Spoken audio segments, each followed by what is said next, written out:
Student, बहुत बहुत स्वागत है बाबू। आज जो 2024 का पेपर सामान्य हिंदी का हुआ है, देख सकते हैं 302 डीएन कोड का। डीएन कोड का मतलब कि मतलब प्रत्येक जगह यही कोड का पेपर आया हुआ है। और देखेंगे कि इसमें कौन कौन से क्वेश्चन मतलब कि टकराया है। सेम जो मैं सुबह में क्वेश्चन बहुविकल्पी बताया था, सेम इसमें से 8 क्वेश्चन टकरा गया है। और ऐसे ही पूरा क्वेश्चन का एनालिसिस कराएंगे, देखेंगे कौन कौन से क्वेश्चन आप सही किए हैं और कौन कौन से क्वेश्चन गलत किए हैं। पूरा एनालिसिस कर लिया। और जो भी बच्चे 2025 में पेपर का मतलब तैयारी कर रहे हैं, उन सब के लिए काफी इंपॉर्टेंट वीडियो है। इसके थ्रू आप भी मतलब की तैयारी कर सकते हैं।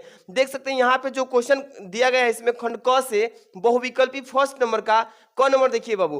कह रहा है कि माधुरी पत्रिका किस युग में प्रकाशित हुई। ये देखिए इसमें माधुरी पत्रिका जो है किस युग में प्रकाशित हुई थी, तो ये द्विवेदी युग में। किसमें हुई थी बाबू? ये सेकंड नंबर जो भी बच्चे ऑप्शन लगाए हैं उनका सभी का सही है। इसके बाद देखिए सेकंड का ख नंबर देखिए, शेखर एक जीवनी के लेखक है। शेखर एक जीवनी के लेखक कौन है? तो ये इसके राइटर हैं अगेज जी। कौन है बाबू? अगेज। जो भी बच्चे 3 नंबर लगाए हैं उनका सबका सही है। इसके बाद देखिए ग नंबर, कफन किस विधा की रचना है? कफन किस विधा की रचना है? तो ये नाटक की है। जो भी बच्चे 2 नंबर ऑप्शन लगाए हैं उन सबका सही है। ठीक है। इसके बाद देखिए घ नंबर, मैला आंचल उपन्यास है, किसका है? तो ये आंचलिक है। किसका है? आंचलिक है। ठीक है ना। जो भी बच्चे बताए हैं पहला नंबर उन सबका सही है। इसके बाद देखिए अंग नंबर, अंधा युग के रचना के लेखक कौन है बाबू? तो अंधा युग के रचना के लेखक धर्मवीर भारती, यानी पहला ही ऑप्शन सही है। आप लोग कितना गलती किए हैं इसमें से आप मिला सकते हैं कितना सही है। ठीक। इसके बाद देखिए दूसरा नंबर ऑप्शन देखिए यहाँ से क्वेश्चन नंबर 2 से देखिए यहाँ पे कौन नंबर लिखा है कि रामचरितमानस की रचना किस भाषा में हुई थी? किस भाषा में? तो अवधी भाषा में। पहला जो ऑप्शन दिख रहा है ये सही है। इसके बाद देखिए ख नंबर, यहाँ पे लिखा है कि परमाल रासु का रचना काल है, यानी कि किस काल में परमाल रासु की रचना की गई थी? यहाँ पे देखिए आदि काल, यानी कि जो पहला ही ऑप्शन है ये सही सत्य है। इसके बाद देखिए ग नंबर, दूसरा का ग क्या है कि क्षयवाद की रचना नहीं है। यहाँ पे इस तरीके से प्रश्न हर एक साल पूछता है, कोई ना कोई ऐसा प्रश्न पूछेगा जिसमें निगेटिव पॉइंट डाल देगा, यानी कि क्षयवाद की रचना नहीं है इसमें। ये देखिए जो संकेत है ना ये नहीं है, नहीं तो ये तीनों जो ऑप्शन है ये क्षयवाद के हैं। अगला प्रश्न देखिए घ नंबर, सुमित्रा नंदन पंत ने नौका विहार कविता की रचना किस स्थान पर रहकर किया था? तो ये काला कंकार, जो पहला ऑप्शन दिया है ना यही सत्य हो जाएगा। इसके बाद देखिए अंग नंबर, वेदना की प्रतिमूर्ति किस कावित्री को कहा जाता है बाबू? यहाँ पे देखिए जो भी बच्चे बताए हैं कि महादेव वर्मा जी को कहा जाता है उन सबका सही है, यानी कि 10 बहुविकल्पी में आपने कितना सत्य किया है मिला सकते हैं। इसके बाद देखिए जो गद्यांश दिया है 3 नंबर का, ये लिखा है ना कि जन का प्रवाह अनंत होता है। ये सभी जो सुबह को बताए थे मैंने, मतलब कि जितने भी गद्यांश बताए थे सब मतलब एकदम सेम टू सेम ये गद्यांश आ गया है। जो भी बच्चे बताए हैं जन का प्रवाह अनंत होता है, ये देखिए यहाँ पे मैंने बताया था कि ट्रिक से कैसे पहचानेंगे, इसका ट्रिक भी बताया था। यानी पाठ का नाम का छोटा सा शब्द इसमें जरूर मिलेगा कि जन का प्रवाह अनंत होता है सहस्त्रों वर्षों से राष्ट्रीय, जैसे कि राष्ट्र के स्वरूप से मिल रहा है ना, राष्ट्रीय चैप्टर का नाम से एक छोटा शब्द मिल गया, तो राष्ट्र के स्वरूप जो हो गया डॉक्टर वासुदेव अग्रवाल जी इसके राइटर हैं। अब यहाँ से पहला प्रश्न, इसके बाद जितने भी प्रश्न दिया है आप आराम से कर लिए होंगे। इसके बाद देखिए अथवा में भी क्वेश्चन दिया, इसमें लिखा है इसमें कि रमणीयता और नित्य नूतनता अन्योन्य श्रांति है। अब देखिए रमणीयता के अभाव में कोई भी चीज मान्य नहीं होती है। इस पूरे गद्यांश को जैसे ही आपने पढ़ा होगा आपको मालूम चल गया होगा कि किस चैप्टर से दिया है। तो भाषा देखिए लिख रहा है यहाँ पे, भाषा और आधुनिकता बाबू। इसके राइटर कौन है? तो प्रोफेसर जी सुंदर रेड्डी हैं। ठीक है ना। आप लोग कर लिए होंगे दोनों में से किसी एक को। बहुत ही सिंपल पेपर दिया था, जो बच्चे बढ़िया से पढ़कर गए होंगे एकदम अच्छा करके आए होंगे।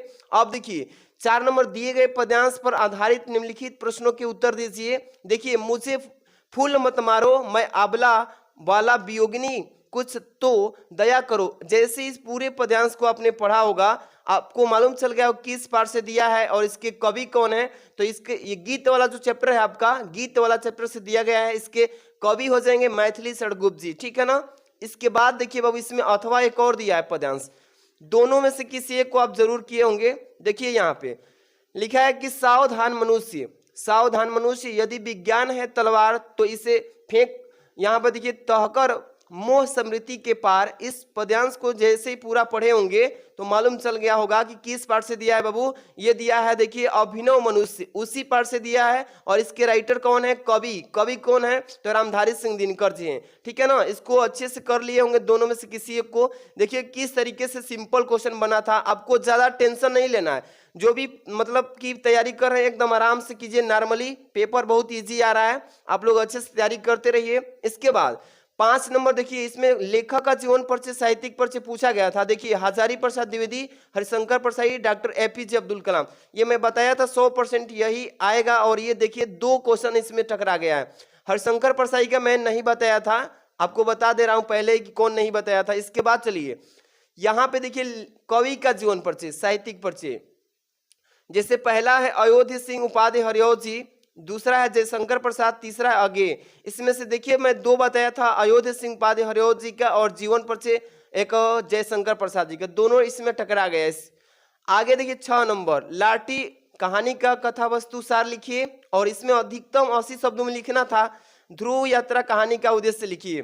देखिए इसमें ध्रुव यात्रा का मैं बताया हूं पहले से, ठीक है। आगे चलते हैं, यहाँ पे 7 नंबर अपने जिला वाइज करना था, आप लोग लगभग कर लिए होंगे सभी बच्चे। आगे चलते हैं, यहाँ पे खंड जो ख है बाबू, देखिए इसमें संस्कृत साहित्यम आदि कवय वाल्मीकि महर्षि, इसको मैं सुबह ही बताया था। सुबह ही जो संस्कृत का गद्यांश बताया था सेम वही चीज आ गया है इसमें।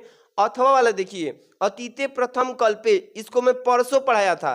परसों जो पढ़ाया था मतलब 2 दिन पहले, ये वाला गद्यांश संस्कृत का ये भी टकरा गया, सेम टू सेम आ रहा है। जितने भी क्लास मैं दे रहा हूँ वीडियो, उसमें सभी के सभी क्वेश्चन फंस रहे हैं, ठीक है ना। और जो भी बच्चे अब बायो की तैयारी करेंगे, इंग्लिश की, सब लोग ऐसे ही तैयारी कीजिए, यहाँ पे सभी क्वेश्चन हम टकरा देंगे, ठीक है। चलिए दिए गए श्लोक लिखा है ना, किसी एक का संदर्भ लिख के वाक्य इसका अनुवाद करना था इसमें। जैसे जल बिंदु निपातेन क्रमशः प्रियोटे घटः, देखिए इसको जैसे आपने पढ़ा होगा तो आपको मालूम चल गया होगा कि किस पार्ट से दिया है। और यहाँ पे अथवा में भी दिया था, मतलब कि एक यहाँ पे जो मेरा है श्लोक ये नहीं फंसा है नीचे वाला, लेकिन ऊपर वाला जो है सेम टू सेम फंस गया है। यहाँ पे चलिए 9 नंबर मुहावरा लोकोक्तियां जो दिया है ना, इसमें से सुबह ही मैं 2 को बताया था। इसमें मुंह फुलाना, इसके बाद हाथ पीले करना, दाल में काला होना, और सावन हरे न भादो सूखे, यानी कि सभी करा दिया गया है, कोई भी बचा नहीं है इसमें से। आप लोग कौन सा किए हैं, अच्छा से लिख कर आए होंगे तो बहुत अच्छी बात है। इसके बाद देखिए 10 नंबर अपठित गद्यांश, मैंने बताया था कि अपठित का मतलब ही होता है जो पहले से आप नहीं पढ़े होंगे वो कहानी के रूप में दे देगा, उसी में से 3 प्रश्न पूछेगा और तीनों को उसी के गद्यांश के, अपठित गद्यांश के आधार पर प्रश्न का उत्तर देना था। तो आप लोग कर लिए होंगे। अब देखिए इसके बाद 11 नंबर निम्नलिखित शब्द युग्मों का यहाँ पे चयन करना है, जैसे कि वसन और व्यसन। वसन का मतलब वस्त्र और व्यसन का मतलब आदत। बी नंबर जो बच्चे लगाए हैं सत्य है इसका। आगे चलते हैं दूसरे नंबर का अस्त्र और अन्य। देखिए यहाँ पे अत्र और अन्य दिया है ना, अत्र है, ये अत्र है और ये अन्य। अत्र का मतलब हो जाएगा बाबू अनाज, और अन्य का मतलब दूसरा हो जाएगा, पहला ही विकल्प सत्य इसमें। अगला देखिए 11 का ख नंबर, निम्नलिखित शब्दों में से किसी एक शब्द के 2 अर्थ, इसी को अनिकार्थी बोलते हैं। जैसे कि चपला का सुबह ही बताया था, जीवन का नहीं बताया था, ठीक है, जीवन का नहीं बताया था। शिव का भी बताया हूं, जैसे चपला का 2 लिखना था अर्थ, जैसे विद्युत हो जाएगा, चंचला हो जाएगा। इसका शिव यहाँ पे जीवन है, दूसरा नंबर पे जीवन, जिंदगी होगा, प्राण होगा। इसके बाद शिव जो है महादेव होगा, महाकाल होगा। यहाँ पे देखिए भोलेनाथ भी लिख सकते हैं, मतलब कि आप लोग को बस 2 ही अर्थ लिखना था इसमें से। जिसका भी किए होंगे अच्छे से लिखे होंगे तो बहुत बड़ी बात है। यहाँ पे चलिए, यहाँ पे देखिए निम्नलिखित वाक्यांशों के लिए सही शब्द का चयन कीजिए। जो शिक्षा देता हो उसको क्या बोलते हैं, शिक्षा बोलते हैं बाबू। पहला जो विकल्प है यही सत्य हो जाएगा इसका।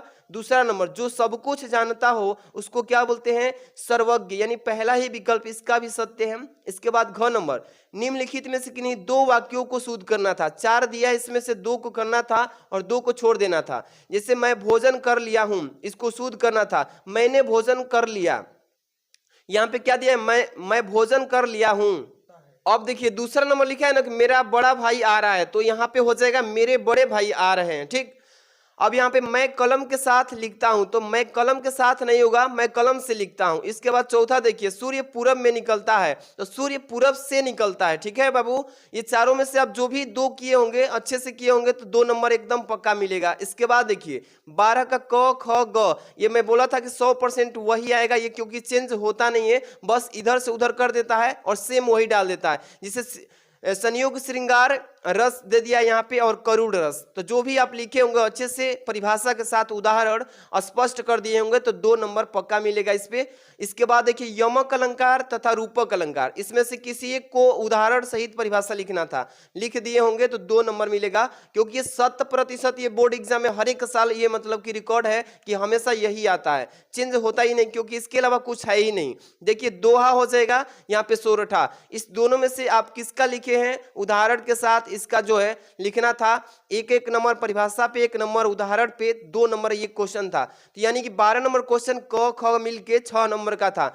बढ़िया से कर लिए होंगे तो एक भी नंबर नहीं कटेगा। इसके बाद देखिए बाबू 13 नंबर, अपने गांव अथवा शहर में सफाई हेतु उचित अधिकारी को पत्र लिखिए। मैं सुबह ही और कल भी लिख करके बताया था कि कैसे लिखेंगे सफाई करने के लिए, आज भी लिखकर बताया, कल भी बताया था। इसके बाद अथवा में भी दिया है कि विद्यालय में अनुशासन व्यवस्था